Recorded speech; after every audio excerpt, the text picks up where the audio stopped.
All right, welcome back. Today, we're putting on our detective hats, our chemical detective hats to be precise. We're going to dive deep and uncover this incredible, invisible world of proteins and amino acids. You know, the stuff that literally builds and runs our bodies. So, let me ask you a question. What are you really made of? I mean, really. It's a massive question, isn't it? And the answer? It's not just skin and bones. It's more like this bustling, microscopic city of molecules, all working together. And today, we're going to figure out how scientists can actually see them. Okay, so here's the plan. We'll kick things off with the absolute basics, the building blocks. Then, we'll get into the fun part, the detective work. We'll check out the chemist's toolkit, see how it's used in a real patient story, and wrap up with why any of this actually matters to you. All right, let's jump right in. First section, the body's building blocks. We're going to get to know the molecules that create our invisible architecture. You know, from the tiniest cell all the way up to, well, us. Everything, and I mean everything, starts right here with amino acids. The best way to think about them? Imagine they're like the letters of an alphabet, a biological alphabet with about 20 different letters. They might be small, but they are absolutely crucial. Every single thing your body creates is spelled out using these tiny molecular letters. Okay, so if amino acids are the letters, then what are proteins? Well, they're the words, the sentences, they're the whole book.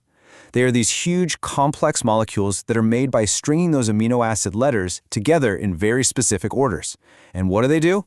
Oh man, they do just about everything. And I'm not kidding when I say everything.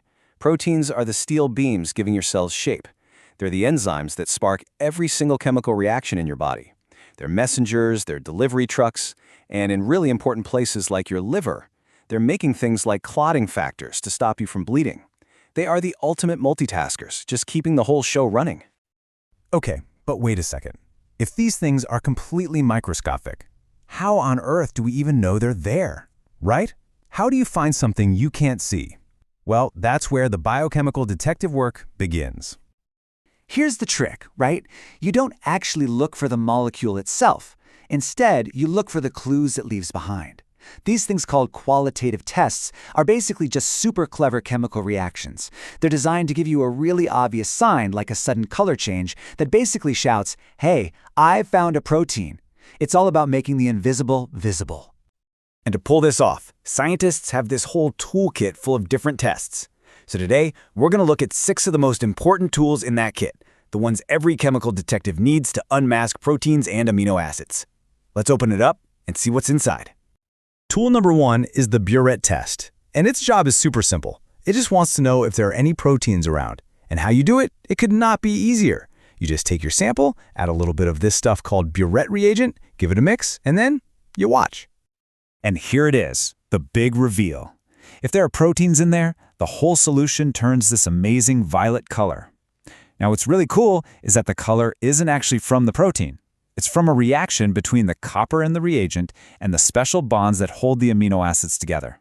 So that violet color is a direct signal, a smoking gun, that proves a protein is there. Okay, let's grab our next tool from the box. This one is called the ninhydrin test. Now this test isn't looking for the whole protein sentence.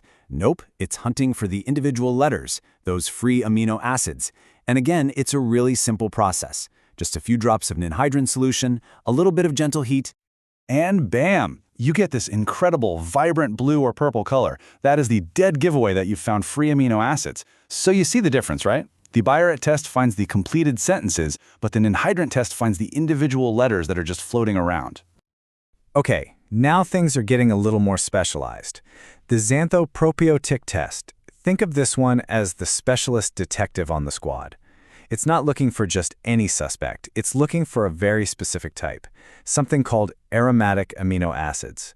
These are the ones with a special ring shape in their structure, like tyrosine and tryptophan. So for this test, you add some concentrated nitric acid, and if those specific ring-shaped amino acids are present, the solution turns a bright yellow. See the progression here? We went from finding any protein to finding any amino acid, and now we're zeroing in on a very specific kind of amino acid. It's getting more and more precise. This table pretty much sums up the whole toolkit perfectly. We've talked about the first 3, right? Well, now you can see the other specialists. You've got Millen's test, which hones in on just tyrosine and turns red. The Sakaguchi test, it only cares about arginine and also turns red. And then there's the precipitation test, which is totally different. It doesn't bother with color. Instead, it just makes all the proteins clump together into a solid chunk that you can actually see. Okay, so that's all the theory. It's cool, but how does this stuff actually work in the real world? Well, let's put our toolkit to the test. We're going to look at a patient's story and see how these simple chemical reactions can solve a real-life medical mystery. So here's our scenario. Picture this. A 35-year-old guy walks into his doctor's office. He's totally wiped out, feels weak, and he's losing weight, but he has no idea why. A couple other details.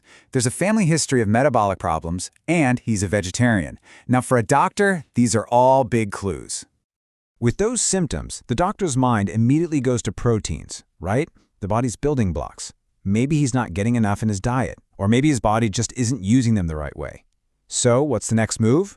You guessed it, it's time to call in the lab and run some of these tests. So, let's think about this. Which of those symptoms are the real red flags here? Well, the muscle weakness and the weight loss are screaming protein problem. Remember how we said proteins are the structural beams? If you don't have enough, your body can't build or even maintain muscle. And the fatigue? That makes perfect sense too, because amino acids are at the heart of how our bodies create energy. And this is where our whole explainer comes full circle. Which tools from our kit would the doctor use? Well, you'd probably start broad, right? You'd run a Bioret test to see what his overall protein levels look like, and an anhydrin test to check his free amino acids. And if those tests raise a flag, then you can bring in the specialists, like the Millen's or Sakaguchi tests, to figure out exactly which amino acid is causing the problem. This case is a perfect example of how powerful these tests can be for diagnosing someone. But you know what? Their importance goes way beyond just this one patient. It stretches all the way from the hospital lab to the food you buy at the grocery store.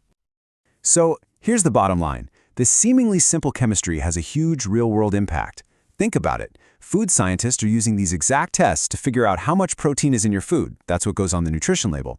Doctors, like we just saw, use them to diagnose serious diseases. And researchers, they're using them every single day to unlock the next big discovery in science. It's basic science, but with incredibly powerful results. And to me, that's what is just so amazing about all this.